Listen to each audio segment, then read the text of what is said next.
तो आज की कहानी है एक स्त्री क्या चाहती है। आखिर एक स्त्री चाहती क्या है। जवाब में एक 10,000 पन्नों की किताब दिखाई जाती है, पर सही जवाब असल में सिर्फ एक पंक्ति का है। आप भी पढ़ें ये छोटी सी कहानी। राजा हर्षवर्धन युद्ध में हार गए। हथकड़ियों में जीते हुए पड़ोसी राजा के सम्मुख पेश किए गए। पड़ोसी देश का राजा अपनी जीत से प्रसन्न था और उसने हर्षवर्धन के सम्मुख एक प्रस्ताव रखा। यदि तुम एक प्रश्न का जवाब हमें लाकर दे दोगे तो हम तुम्हारा राज लौटा देंगे, अन्यथा उम्र कैद के लिए तैयार रहें। प्रश्न है, एक स्त्री को सचमुच क्या चाहिए होता है। इसके लिए तुम्हारे पास 1 महीने का समय है। हर्षवर्धन ने यह प्रस्ताव स्वीकार कर लिया। वे जगह जगह जाकर विदेशियों, विद्वानों और तमाम घरेलू स्त्रियों से लेकर नित्यांगनाओं, वेश्याओं, दासियों और रानियों, साध्वी सबसे मिले और जानना चाहा कि एक स्त्री को सचमुच क्या चाहिए होता है। किसी ने सोना, किसी ने चांदी, किसी ने हीरे जवाहरात, किसी ने प्रेम प्यार, किसी ने बेटा, पति, पिता और परिवार, तो किसी ने राजपाट और सन्यास की बातें की। मगर हर्षवर्धन को संतोष न हुआ। महीना बीतने को आया और हर्षवर्धन को कोई संतोषजनक जवाब नहीं मिला। किसी ने सुझाया कि दूर देश में एक जादूगरनी रहती है, उसके पास हर चीज़ का जवाब होता है। शायद उसके पास इस प्रश्न का भी जवाब हो। हर्षवर्धन ने अपने मित्र सिद्धराज के साथ जादूगरनी के पास गए और अपना प्रश्न दोहराया।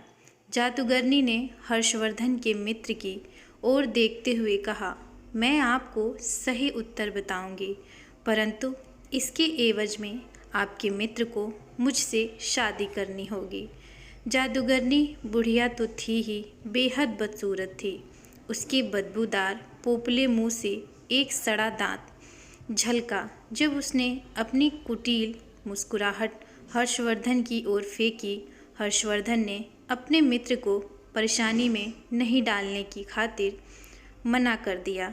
सिद्धराज ने एक बात नहीं सुनी और अपने मित्र के जीवन की खातिर जादूगरनी से विवाह को तैयार हो गया।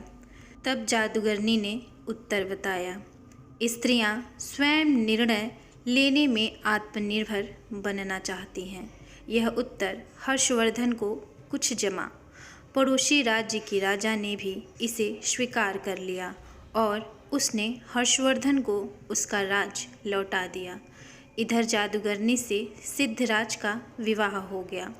जादूगरनी ने मधुर रात्रि को अपने पति से कहा, चूँकि तुम्हारा हृदय पवित्र और अपने मित्र के लिए तुमने कुर्बानी दी है, अतः मैं 24 घंटों में 12 घंटे तो रूपसी के रूप में रहूँगी और बाकी के 12 घंटे अपने सही रूप में।